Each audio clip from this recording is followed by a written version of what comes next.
Hi guys, good afternoon. என்ன guys, இன்றைக்கி episode ஃபுல்லாக பவானி பாரதி அக்காவை வச்சே ஓடிட்டாங்களாட்டு இருக்குது. இடையில மித்ராவை காமிச்சாங்க, அதுக்கப்புறம் கடைசியில் ஆதியை காமிச்சாங்க, அப்புறம் கடைசியில் சுதாகரையும் மித்ராவையும் காமிச்சிட்டாங்க. அதாவது துக்கப்பட்டு துயரப்பட்டு அவமானப்பட்டு இத்தனையும் பட்டு இந்த நாடகத்தை நாங்கள் இன்னும் 100 நாள் பார்க்கணுமா? கிழிஞ்சது கிருஷ்ணகிரி. அப்புறம் இன்னொரு பழமொழி இருக்குது, அடங்கொப்பம் தாமிரபரணியில் தலைமுழுக அப்படின்ற மாதிரி ஒரு பழமொழி இருக்குது. அந்த மாதிரி ஐயோ சாமி முடியல. இன்னும் 100 நாள் இந்த கருமத்தை பார்த்து நான் ரிவ்யூ பண்ணணுமா? ஷோ சாமி முடியல. ஸோ என்ன சொல்கிறது, நம்ம பாரதி அக்காவோட நடிப்பு சூப்பராக அப்படின்னு நான் சொல்ல மாட்டேன், பரவாயில்லை. இருந்தாலும் இந்த இடத்துல நம்ம ஜனனி இருந்திருந்தா வேற லெவலாக இருந்திருக்கும்ல கைஸ். சூப்பராக இருந்திருக்கும். இன்னுமே பல்லவி பாரதியை நடிக்கிறாங்க இல்லையா, அவங்களுக்கு இன்னுமே அந்த ஃபேஸில் இன்னும் ஒரு பவர் பேக். அதாவது என்ன சொல்கிறது, இப்போ பவானி பேசின இதை நீங்கள் கவனிச்சிங்கன்னா தெரியும்.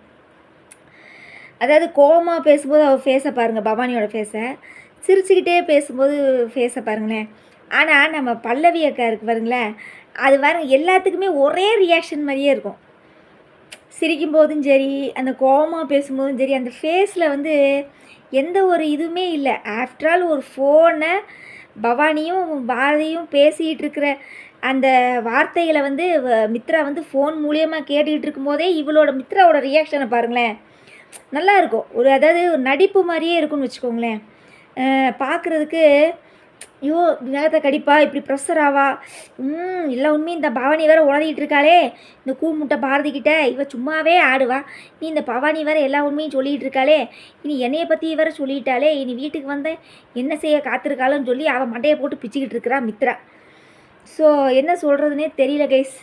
இப்போ தான் நாடகம் லைட்டாக சூடு பிடிச்சிருக்குன்னு நம்ம சொல்லலாம். லைட்டாக தான், ரொம்ப எல்லாம் இல்லை, லைட்டாக. நம்ம பாரதி அக்கா வீரவசனம்லாம் நல்லாத்தான் விடுங்க, சரிங்களா? வீரவசனமெல்லாம் நல்லாத்தான் விடும். ஆனால் மறுபடியும் போய் அந்த குட்டிச்சவத்துக்குள்ளே உட்காந்துக்கிட்டு அந்த குண்டு சட்டியை தேய்ச்சிக்கிட்டு அந்த என்ன சொல்கிறது, அந்த வீட்டுக்குள்ளேயே நடமாடிக்கிட்டு மித்ரா கூட சண்டை போட்டுக்கிட்டு இதே தான் செய்ய போகிறான்னு தான் எனக்கு தோணுது. ஏன்னா இவ எந்த ஸ்டெப்புமே எடுத்த மாதிரி எனக்கு தோணலை, புரியுதுங்களா? ஸோ இனிமேலும் ஒருவேளை இனிமேல் பவானிக்கிட்ட, அதாவது யாருன்னு தெரியாத வரைக்கும் பாரதியோட ஆக்டிங் இப்படி இருந்துச்சு நம்ம நினச்சிக்கலாம். ஸோ பவானி தான் இதுக்கு பின்னாடி இருக்கிறா அப்படிங்கிறது தெரிஞ்சங்காட்டியும் இனி பாரதியோட ஆக்டிங் எப்படி இருக்கும், வேறு மாதிரி இருக்குமா, இல்லை இதே மாதிரி பழைய தேங்காய் சட்னி தக்காளி சட்னி மாதிரி இருக்குமா அப்படிங்கிறது தெரியல, வெயிட் பண்ணி பார்ப்போம். ஸோ மொத்தத்தில் இன்றைக்கி டயலாக் எல்லாம் ரொம்ப ஓவராக இருந்தது. பவானிக்கும் சரி இவளுக்கும் சரி ஓவர் கான்ஃபிடென்ஸ் உடம்புக்கு ஆகாது பவானின்னு இவ சொல்ல, ஓவர் கான்ஃபிடென்ஸ் ஆகாது பாரதின்னு இவ சொல்ல. அப்புறம் நம்ம சூப்பர் ஸ்டார் டைலாக்லாம் பேசிக்கிட்டு இருக்கிற யார், பாரதி. அந்த யார் ரஜினிகாந்த் டைலாக் பேசுவார் பாருங்கள் படத்தில், அந்த ஆண்டவனே நம்ம பக்கம்தான் அப்படின்ற மாதிரி நம்ம பாரதி அக்கா அந்த கடவுளே ஏன் பக்கம்தான், கடவுளோட துணையோட ஆதியை இதே வீட்டுக்கே கூட்டிகிட்டு நீ கொடுத்த ஒத்தருவாயை முதலீடாக வச்சு எண்ணி 100 நாளில், ஓகேவா? அண்ணாமலையில் ஒரு டைலாக் விடுவார் நம்ம ரஜினிகாந்த், என்ன தெரியுமா? கேலண்டரில் குறித்து வச்சுக்கோ, இந்த நாள் உன் கேலண்டரில் குறித்து வச்சுக்கோ, இதே மாதிரி வீடு காசு பணம் காரு பங்களான்னு நானும் வாழ்ந்து காட்டி உன்னை விட பேர் புகழ் பணம்னு சொல்லி எல்லாத்தையும் சம்பாரிச்சு உன்னை விட ஒரு படி மேலே வசந்து காமிக்கிறேன்னு சொல்லி சொந்த நண்பன்கிட்டே சவால் விடுவார் பிள்ளை சரத்து பாபுக்கிட்ட. அந்த மாதிரி இங்கே நம்ம பாரதி அக்கா கேலண்டரில் குறித்து வச்சுக்கோன்னு மட்டும் தான் சொல்லலை, எண்ணி 100 நாளில் என்னோட ஆதியை இந்த வீட்டுக்கு கூட்டிகிட்டு அவரோட நான் சந்தோஷமாக வாழ்ந்து அவரை ஆதி குரூப் ஆஃப் கம்பெனியோட சீஃப் எக்ஸிக்யூட்டிவ் ஆஃபீஸர், அதாவது சிஇஓவாக உட்கார வச்சு ஒன்றே அடித்து விரட்டலை அப்படின்னு சொல்லி சவால் விடுறாப்புல. சரி, சவால் விட்டா சரி. அடுத்தடுத்து முயற்சிகளை செஞ்சா பரவால்ல. மறுபடியும் இந்த 100 நாள்ல அந்த வீட்டுக்குள்ள வச்சே என்ன செய்ய காத்திருக்காய்ங்கன்னு தெரியல. அதுக்கப்புறம் வந்து பவானி இருந்துட்டு மித்ரா கூப்பிட்டு, "இந்த பாரு மித்ரா, நீ சொல்லுறது சரிதான்.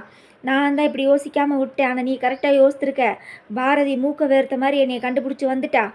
இனி அவ சும்மா இருக்க மாட்டா. அதனால நீ வந்து அவ நேரா உன்னைய தேடி தான் வருவா.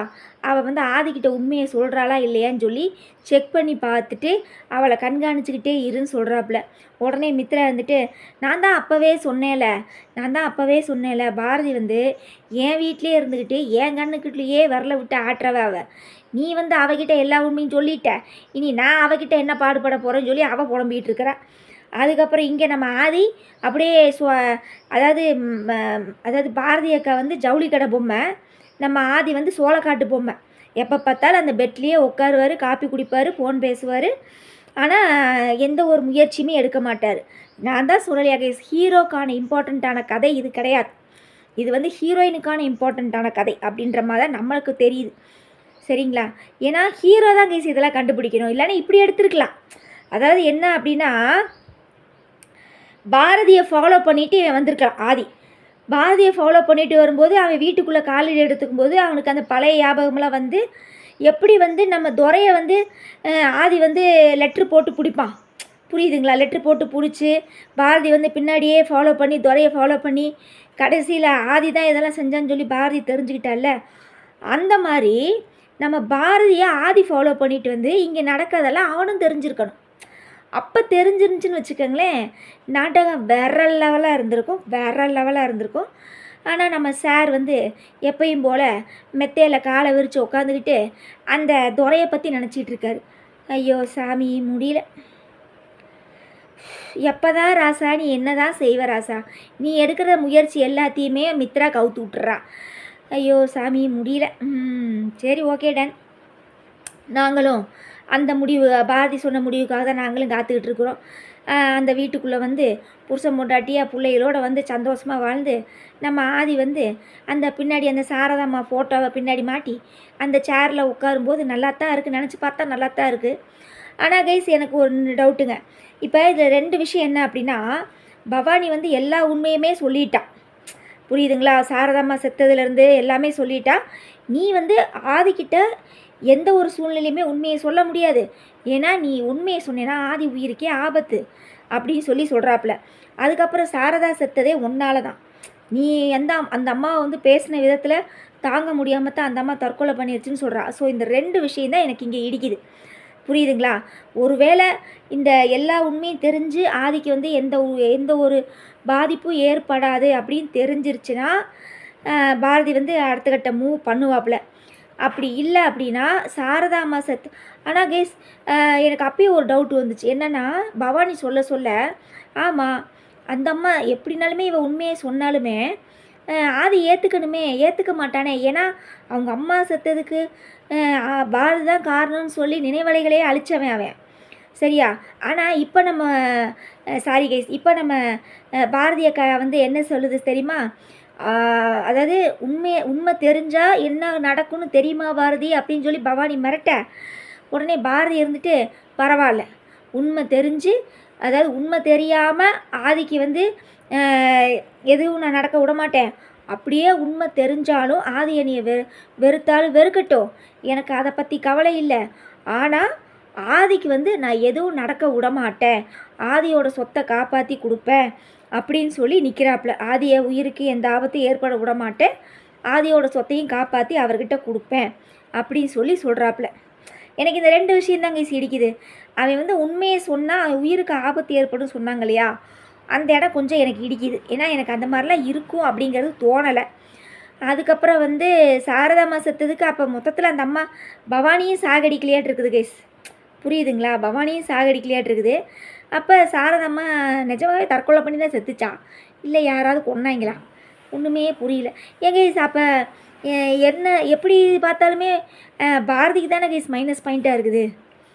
புரியுதுங்களா? எப்படி பார்த்தாலுமே பாரதிக்கு தான். இவன் உண்மையை போய் சொன்னாலுமே ஆதி உயிருக்கு ஆபத்து ஏற்படும், அவன் மண்டையை போட்டுருவான். அப்படியே இது பண்ணாலும் இவங்க அம்மா செத்ததுக்கு இவ தான் காரணம்னு தெரிஞ்சாலும் மறுபடியும் வெறுக்கத்தானே செய்வான். இவன் கூட எப்படி சேர்ந்து வாழ போகிறான் அப்போ மொத்தத்தில் எல்லா உண்மையும் தெரிஞ்சிருச்சு. இந்த 2க்கு மட்டும் விடை கிடச்சிருச்சுன்னு வச்சுக்கோங்களேன், நாடகம் க்ளோஸ், இதயம் சீரியல் க்ளோஸ். இது 2 தான் இன்னும் தெரியாமையே இருக்குது. சரி, வெயிட் பண்ணி பார்ப்போம். ஸோ மொத்தத்தில் இதயம் சீரியல் இன்றைக்கி வந்து ஓவர் டைலாக், பவானிக்கும் பாரதிக்கும் ஓவர் டைலாக். அதுக்கப்புறம் ஒரு சின்ன சந்தோஷம் கைஸ், என்ன தெரியுமா, நம்ம பாரதி அக்கா வாயிலிருந்து வாசுவோட பேரை 2 தடவை சொல்லிட்டாங்க. அப்பா, இப்போ தான் காதில் இன்பத்தேன் வந்து பாயுது அப்படின்ற மாதிரி இருக்குது கைஸ். உண்மையிலேயே அந்த இடத்துல நான் வந்து ரொம்ப சந்தோஷமாக இருந்தது. என்ன அப்படின்னா, என் புருஷன் வாசுவை கொன்று அப்படின்னு சொல்லி ஒரு டைலாக் பேசுவாளா, அதுக்கப்புறம் ஆதி உடம்புக்குள்ளே இருக்கிற இதயமே வாசுவோட இதயம்தான். அவர் வந்து இன்னும் உயிரோடு தான் இருக்கிறாரு. அதாவது ஆதி உடம்புக்குள்ளே இதயமாக உயிரோடு இருக்காருன்னு சொல்லுவா பார்த்தீங்களா. Thank you director sir. ஒருவேளை எங்களோட ரிவ்யூலாம் பார்த்துட்டே நீங்கள் இந்த மாதிரி எழுதுறீங்களா என்னன்னு தெரியல. Thank you so much. நம்ம வாசுவோட பேரை 2 தடவை நம்ம அக்கா சொல்லிருச்சு. அதனால் நம்ம அக்காவை பாராட்டிடலாம், சரிங்களா. தேங்க்யூ பாரதி, இப்போயாவது வாசுவோட பேரை சொன்னிய ராசாத்தி புண்ணியவதி. Okay done. வேறு என்ன கைஸ்? மற்ற சீரியல் கார்த்திகை தீபம் பார்க்கவில்லை. ஓகே, வாரிசு சீரியல் ப்ரோமோ ப்ரிவியூ பார்த்தேன். அவங்க அப்பனுக்கு பர்த்டே செலிப்ரேஷன் நடந்து கொண்டிருக்கிறது. ஆமாம் கைஸ், அது எப்படி உள்ளே வந்தா கைஸ்? அந்த சிபியோட முதல்வர் இருப்பார்ல, அதான் அடி வாங்கிட்டு போனால, பேர் கூட தெரியலையே, மறந்து போச்சே. அது யார்? பேர் தெரியலையே. அதான் சிபியோட ஃப்ரெண்டு. அவள் எப்படி மறுபடியும் உள்ளே வந்தானே தெரியல. அதுக்கப்புறம் வந்து பார்த்திங்கன்னா, நம்ம தமிழ் அக்கா ட்ரெஸ்ஸு வந்து ரொம்ப கேவலமாக இருக்குது. ஓப்பனாக சொல்கிறேன், தமிழ் ட்ரெஸ்ஸு ரொம்ப கேவலமாக இருக்குது. பார்க்கும்படியே இல்லை, ரசிக்கும்படியே இல்லை, வாந்தி எடுக்கிற மாதிரி இருக்குது. கொஞ்சம் நீட்டாக சாரீ கட்டி நடித்தாங்கன்னா நல்லா இருக்கும். மாடர்ன் ட்ரெஸ்ஸுன்ற பேரில் நல்லாவே இல்லை. அதுவும் சிபி வந்து அதாவது என்னோட அத்தை தான் உன்னோட அம்மாவான்னு சொல்லி கேட்பான் பார்த்தீங்களா. அப்போ உண்மை தெரிஞ்சிருச்சாட்டிருக்குது. யார் அவள் போய் வத்தி வச்சிட்டாலாட்டிருக்குது, சிபியோட ஃப்ரெண்டு. சொன்னங்காட்டியும் தமிழை வந்து வெளியே போக சொல்லிடுவானாட்டிருக்குது. நான் தான் அப்போவே சொன்னேன்ல கேஸ், இதை வந்து நான் இதயம் சீரியல் முடித்து வாரி சீரியல் பேசும்போதே நான் சொல்லியிருப்பேன். எப்பயாவது சிபிக்கு இந்த உண்மை தெரிய வரும்போது சிபியோட ஆக்ஷனே வேறு மாதிரி இருக்கும்னு நான் சொல்லியிருந்தேன். அதே மாதிரியே ஆகிப்போச்சு. ஸோ தமிழ் அக்காவோட ட்ரெஸ்ஸு நல்லா இல்லை, எனக்கு பிடிக்கலப்பா. உங்களுக்கு பிடிச்சிருந்தா நீங்கள் பாருங்கள், நல்லாவே இல்லை. அதுக்கப்புறம் வேறு என்ன சீரியல்? வாரிசு சொல்லியாட்டு. அண்ணாமலை குடும்பம் என்னாச்சுன்னு தெரியல. அப்புறம் வீரா சீரியல், கண்மணி அக்காவுக்கு எத்தனை தடவை வளைகாப்பு பண்ணுவாங்கன்னே தெரியல, பண்ணிக்கிட்டே இருக்கிறாங்க வளைகாப்பை. பண்ணுங்க. அதுக்கப்புறம் வேறு என்ன சீரியல்? அவ்வளோதான். திருமாங்கல்யத்தில் என்ன கேஸ், ப்ரிவியூவும் போடுறான், ப்ரோமோவும் போடுறான். லட்சுமியை இவன் சந்திப்பானா, லட்சுமியை அப்போ எப்போ தான் சந்திப்பான்? இன்னும் சந்திக்கலையா? ஐயய்ய, கருமம் முடிச்ச இளவே, எப்போ தான் சந்திப்பான்? ஒவ்வொரு தடவையும் லட்சுமியை சந்திப்பானா. ஐயோ, இந்த நினைத்தாலே இன்றைக்கின்னு ஒரு சீரியல் போட்டுட்ருந்தேன். பொம்மி சித்தார்த் நடிச்சிருப்பாங்க, பார்த்துருக்கீங்களா? அதில் வந்து பொம்மி இடையில இப்படித்தான் பண்ணுவாள். சார் நான் வந்து உள்ளே வரலாமா அப்படி மறைஞ்சு நடிப்பா, பார்த்துருக்கீங்களா?